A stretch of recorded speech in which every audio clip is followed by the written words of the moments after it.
Programme آج خاور نعیم ہاشمی کے ساتھ ناظرین سلام قبول کیجیے میزبان کا.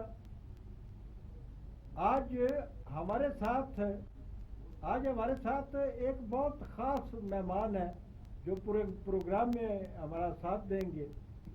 پاکستان کے انتہائی مقبول صحافی اور دانشور جو رپورٹنگ میں اپنا ثانی نہیں رکھتے، پرائڈ آف پرفارمنس جناب امین حفیظ صاحب. امین حفیظ صاحب، ہم آپ کو یہاں پہ خوش آمدید کہتے ہیں، اور یہ لوگوں کو پتہ ہے کہ آپ مردوں میں اور عورتوں میں نہیں، آپ بچوں کے بھی پسندیدہ رپورٹر ہیں، اور وہ بہت آپ کو انجوائے کرتے ہیں. آپ کی رپورٹنگ کا جداگانہ جو ایک انداز ہے تو اس کو بہت سراہا جاتا ہے. یہ تو خاور صاحب آپ کی محبت ہے اور کیا آپ نے ہمیں اس قابل کیا، اور آپ سے سوال جواب کے لیے میں نے اپنے ساتھی ٹی وی ٹوڈے کے شعیب ہاشمی صاحب کو بھی دعوت دی ہے، ہمارے ساتھ تشریف رکھیں گے. ناظرین گرامی، اس کے علاوہ ٹیلی فون لائن پہ ہوں گے ہمارے ساتھ سابق آئی جی پولیس جناب پروفیسر ڈاکٹر انجم ضیاء صاحبہ، صدر شعبہ ابلاغیات، گورنمنٹ کالج لاہور برائے خواتین یونیورسٹی، اور سابق سیکرٹری صالح طاہر. اور اس کے علاوہ ہمارے ساتھ ہوں گے ڈاکٹر امجد ثاقب جو حکومت کے سربراہ ہیں. امین حفیظ صاحب، اس سے پہلے کہ آپ سے سوال جواب کا سلسلہ شروع کیا جائے اور ہم اپنے پروگرام کو آگے بڑھائیں، میں اپنے ناظرین کو بتاتا چلوں کہ ناظرین اس وقت پاکستان کی جو پارلیمانی سیاست ہے وہ یہ ہے کہ اس وقت اسلام آباد میں پارلیمنٹ کا مشترکہ اجلاس جو ہے وہ جاری ہے، اور اس مشترکہ اجلاس میں وہ بل جو حکومت نے انتہائی کامیابی سے پاس کروا لیے ہے، جو بل سینٹ میں اپوزیشن کی اکثریت کی وجہ سے پاس نہیں ہو سکے تھے. تو یہ بہرحال حکومت نے اکثریتی طور پہ بل پاس کرایا. ہم مبارکباد دیتے ہیں جو حکومت نے کرایا، اور بل بھی بڑی اہم نوعیت کے تھے. تو اس میں جو تلخیاں ہوئیں اجلاس کے دوران، لڑائی جھگڑے ہوئے، گالی گلوچ ہوئی، اسپیکر کے ڈائس کا گھیراؤ کیا گیا، اور اس کے علاوہ جب جناب اسپیکر نے بلاول بھٹو کو اور جناب شہباز شریف صاحب کو خطاب کی دعوت دی تو وزیر خارجہ شاہ محمود قریشی نے اس پر اعتراض کیا کہ جی یہ لوگ یہاں نہیں بول سکتے. اسپیکر نے ان دونوں اپوزیشن لیڈروں کو نہ بلوایا، لیکن جب بعد میں فیصلہ کیا گیا کہ بلاول بھٹو کو اور جناب شہباز شریف صاحب کو صرف 2 منٹ کے لیے بولنے دیا جائے، تو اس وقت تک اپوزیشن جو ہے وہ پارلیمنٹ کے مشترکہ اجلاس سے واک آؤٹ کر چکی تھی. یہ تو تھا آج کی ہماری سیاسی جو پارلیمنٹ ہے اس میں. امین حفیظ صاحب، آپ سے سوال جواب کا سلسلہ شروع کرتے ہیں. آپ کیا سمجھتے ہیں کہ آج بحیثیت قوم ہم کہاں کھڑے ہیں؟ معاشی طور پر تو ہم لگتے ہیں کہ انتہائی کسی گہری گھاٹی میں گرے ہوئے ہیں. سیاست میں ہم اپنے انجام کی طرف جاتے ہوئے دکھائی دے رہے ہیں، اور روزانہ کوئی نہ کوئی ایک نیا ایشو جو ہے وہ ابھر رہا ہے، اور ایسے لگتا ہے کہ اخلاقی اور سماجی سطح پر بھی ہم اندھے کنویں کے اندر گر چکے ہیں. یہ جو حالات ایک تیزی کے ساتھ بگڑے ہیں، یہ میں نہیں کہتا کہ پاکستان بننے کے بعد یہ 2 سالوں میں یہ سب کچھ ہوا ہے، لیکن ان 2 سالوں کے دوران اخلاقی سطح جس طریقے سے نیچے گری ہے، گراوٹ آئی ہے، اور جرائم کی شرح جس طریقے سے بڑھی ہے، تو یہ آپ بتائیں گے ہمیں کہ اس کے اسباب کیا ہیں؟ ہم سب آج جو کچھ لوگ ٹی وی پہ دیکھ رہے ہیں، سوشل میڈیا پہ ان کو نظر آ رہا ہے، یا کمیونیکیشن کے باقی ذرائع سے انفارمیشن لوگوں تک جا رہی ہے، جس طرف آپ اشارہ کر رہے ہیں، یہ سب کچھ ان 2 سالوں میں واقعی نہیں ہوا. لیکن ان 2 سالوں میں بیڑا غرق ضرور ہوا ہے جو پہلے سے خراب ہوتا چلا آ رہا ہے. سب سے خوبصورت اور اچھی بات ایک لفظ ہوتا ہے امید. اگر لوگوں میں، عوام میں، عام آدمی میں، اوپر والے طبقے میں، ٹاپ کلاس میں امید ختم ہو جائے، مایوسی آ جائے، بازار کی بڑھتی تو خاور صاحب پھر ایسے واقعات اور زیادہ اچھلتے ہیں اور زیادہ. اب دیکھیں جو لاہور موٹر وے سیالکوٹ پہ واقعہ ہو گیا، رونگٹے کھڑے ہو جاتے ہیں کہ یہ سلطنت ہے جہاں ایک عورت کی چلتی گاڑی کا پیٹرول ختم ہو جائے اور وہ اسٹیٹ کو کال کرے، اسٹیٹ کہے یہ میری ذمہ داری نہیں ہے. کس کی ذمہ داری تھی؟ کیا اسٹیٹ کی ذمہ داری نہیں تھی کہ وہ ادارہ جس کو کال کی گئی اس کی ذمہ داری نہیں تھی؟ نلیکی کی انتہا تو یہ دیکھیں نا کہ لاہور موٹر وے سیالکوٹ آپ نے بنا دی، امین حفیظ پھر صاحب اس کے بعد کسی کی ذمہ داری نہیں لگائی کہ وہاں لا اینڈ آرڈر کس نے مینٹین کرنا ہے. یہ واقعہ ہو گیا. اس پہ اس وقت بھی یہ ٹاپ سٹوری ہے، اس پہ ہم روزانہ بات بھی کرتے ہیں. لیکن دیکھنے کی بات یہ ہے کہ اس واقعے کے بعد ایسے سانحات اور واقعات میں جس شدت کے ساتھ اضافہ ہوا ہے اس کے اسباب ہمیں دیکھنے پڑیں گے. یہ عورت جس کا ہم ذکر کر رہے ہیں موٹر وے پہ جس کے ساتھ جو ہوا، یہ سیم سانحہ ایک اور عورت کے ساتھ بھی دہرایا گیا. اس کے بعد بالکل بعد ایک اور عورت کو اس کے بچوں کے سامنے گینگ ریپ کا شکار بنایا گیا. اور آپ مجھے یہ بتائیے کہ ابھی 24 گھنٹے پہلے کا واقعہ ہے کہ ذہنی اور جسمانی طور پر معذور ایک عورت کو، ذہنی اور جسمانی طور پر معذور ایک خاتون کو کراچی میں اجتماعی زیادتی کا نشانہ بنا دیا گیا. اور وہ بھی مطلب ہے کہ آبی کی جگی میں رہنے بھی ہے، کچا، جس کا اپنا چار دیواری بھی نہیں ہے، جگی کے اندر یہ واقعہ جگی کے اندر ظلم کی انتہا. اتنی لوگوں کو مطلب دیدہ لے رہی ہے، ان کو پتہ ہے کہ شاید ان کو کوئی پکڑنے والا نہیں ہے، ان کو کسی انجام تک پہنچانے والا نہیں ہے. میں تو کہتا ہوں ایسے لوگوں کو دعا کریں، ایک نہیں 10 دفعہ زندگی ملے، ہر زندگی میں ان کے آگے کتے چھوڑ دیے جائیں، کتے ان کو نوچ نوچ کے کھائیں، پھر ان کو زندگی ملے، پھر ان کو کتے ان کے آگے چھوڑ دیے جائیں. ایسے درندوں کا انصاف ہماری عدالتیں دیں گی، انصاف اللہ تعالیٰ کی عدالت سے ملے گا. لیکن ہمارا جو اس وقت آپ سے پوچھنے کا مقصد یہ ہے کہ یہ واقعہ ایک ہوتا ہے پوری قومی سطح پہ اور پوری عالمی سطح پہ اس کو اتنی پذیرائی ملتی ہے اور پوری دنیا اس کو کنڈم کر رہی ہے. اور اس واقعے کو جبکہ پوری قوم، پورا میڈیا، ہر چیز جو ہے اس کی طرف متوجہ ہے، تو اس کی آڑ میں جب لوگوں نے مزید ایسے واقعات کرنا شروع کر دیے تو کیا پاکستان میں ایسے عناصر جو ان واقعات کے ذمہ دار ہیں وہ یہ تصور کر چکے ہیں کہ پاکستان میں کبھی آئین کی یا قانون کی بالادستی ہوگی نہیں، ہم جو مرضی کرتے رہیں، نہ پہلے ملزم نے پکڑا گیا ہے مرکزی ملزم، نہ ہم پکڑے جائیں گے اور نہ انصاف ہوگا. اور ماضی میں بے شمار مثالیں ایسی موجود ہیں جو ترغیب دیتی ہیں کہ یہاں چونکہ انصاف ہی نہیں ہوتا جو مرضی کر لو آپ. بالکل ایسی ہے، ایسی ہے.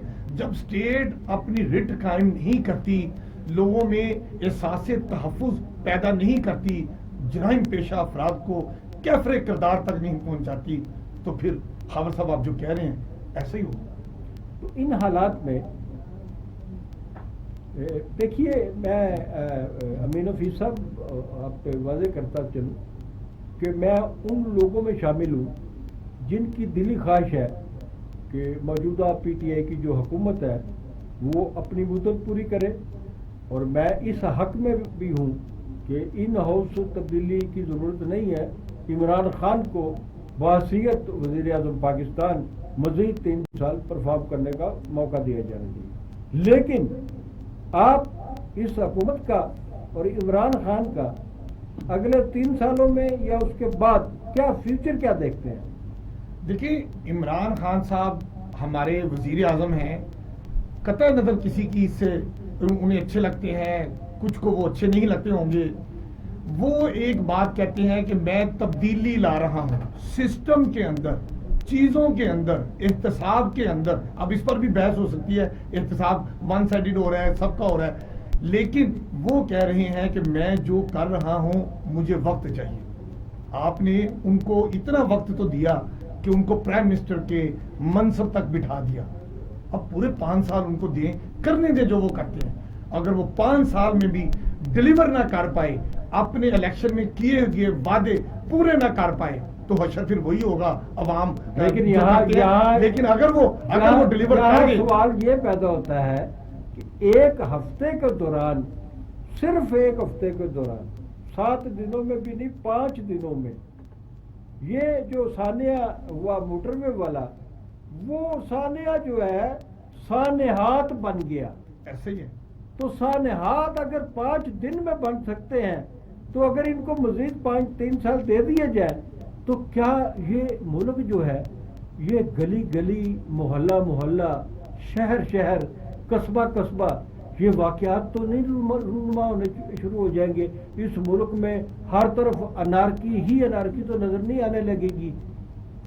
دیکھیے خاور صاحب، بات یہ ہوتی ہے کہ ہم بھی صحافت میں ایک عرصے سے یہاں پر کام کر رہے ہیں. ہمیں بھی یہاں پر تقریباً 36-37 سال ہو گئے ہیں. آپ کی سربراہی میں بھی ہم نے کام کیا. ایک دفعہ ایک لہر چلتی ہے اور اس لہر میں میڈیا بھی ساتھ ساتھ چلتا ہے. لگتا یہی ہے کہ پورے ملک میں گینگ ریپ ہی ہو رہا ہے، یا لگتا ہے پورے ملک میں سیاست ہی ہو رہی ہے، یا لگتا ہے پورے ملک میں سیلاب ہی آ گیا ہے. جس طرف لہر چلتی ہے میڈیا بھی اس طرف چلتا ہے. میڈیا بھی اس کے علاوہ خبر اور نہیں دیتا. کیا مجھے بتائیں 5 دنوں میں 4 گینگ ریپ ہو گئے؟ کیا ان 5 دنوں میں پورے ملک میں کوئی اچھی بات نہیں ہوئی؟ کسی پروفیسر نے کوئی اچھی ریسرچ نہیں کی؟ کوئی ملک میں کہیں کوئی خوشی کی بات نہیں آئی؟ میڈیا نے صبح زنا، رات کو زیادتی، شام کو جونپری میں زیادتی اور عزت لوٹ دی. اس کے علاوہ کوئی اور خبر آپ نہیں دے رہے. نہیں ایسا تو آپ نہیں میاں فیصد صاحب کہہ سکتے. میں آپ کے اخبار کو بھی دیکھتا ہوں، آپ کے چینل کو بھی دیکھتا ہوں، دوسرے تمام اخبارات اور چینل بھی ہم دیکھتے ہیں. تو خبر تو کوئی ایک تو مجھے خوشی کی بات یہ ہے کہ خبریں جو ہیں وہ نظر آتی ہیں آپ کو، دوسری خبریں بھی نظر آتی ہیں. اور مثبت بات یہ ہے کہ ٹی وی چینلز تو ابھی تک یہ جو واقعہ ہے موٹر وے والا وہ اس کو بہت نمایاں دکھائی دے رہے ہیں. لیکن اچھی بات یہ ہے کہ اخبارات جو ہیں انہوں نے اس کی سپیس جو ہے اس کو نیچے لے گئے ہیں، اس کو زیادہ نہیں اچھال رہے. میرے خیال میں یہ ایک اچھی بات ہے. نہیں خاور صاحب، میں عرض کرتا ہوں جب سے اس کا ایک ملزم شفقت، اس کا ایک ساتھی عباس اور اس کا ایک ساتھی اقرار الحسن، جب سے یہ 3 پکڑے گئے اور ملزم شفقت نے اقرار کر لیا کہ میں ہی اس واردات کا ایک ساتھی تھا اور میرے ساتھ صرف عابد تھا اور ہم 2 لوگوں نے یہ کیا، جب اقرار جرم ہو گیا، تیسرا بھی ایک آ گیا کہ میں بھی تھا.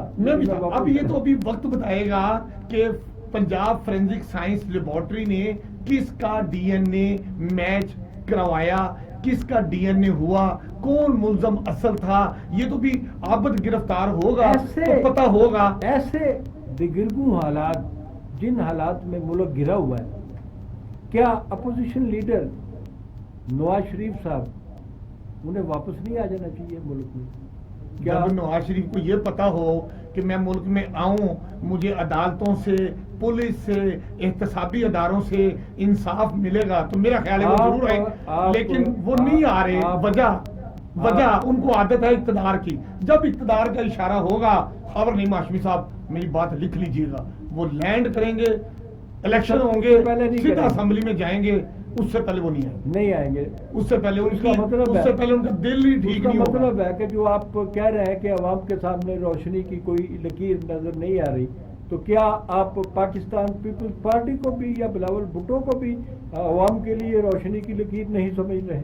اب ہم کہیں محسوس کر رہے ہیں، چونکہ وہ ادارے جو ایسا کرتے ہیں، جو اوپر نیچے کرتے ہیں، جن کا کہیں رول ہے، وہ ہر دور میں ایک بڑی سیاسی جماعت کو اپنے ساتھ رکھتے ہیں، دوسرے کو شٹ اپ کال دیتے ہیں.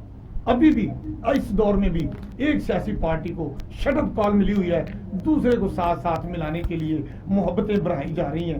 تو یقیناً اس میں دوسرے سے مراد آپ کی شہباز شریف صاحب؟ نہیں، شہباز شریف صاحب تو اپنے بھائی سے نہیں باہر نکلتے، چونکہ وہ دونوں سگے بھائی ہیں، وہ ساتھ ساتھ چلنا چاہتے ہیں.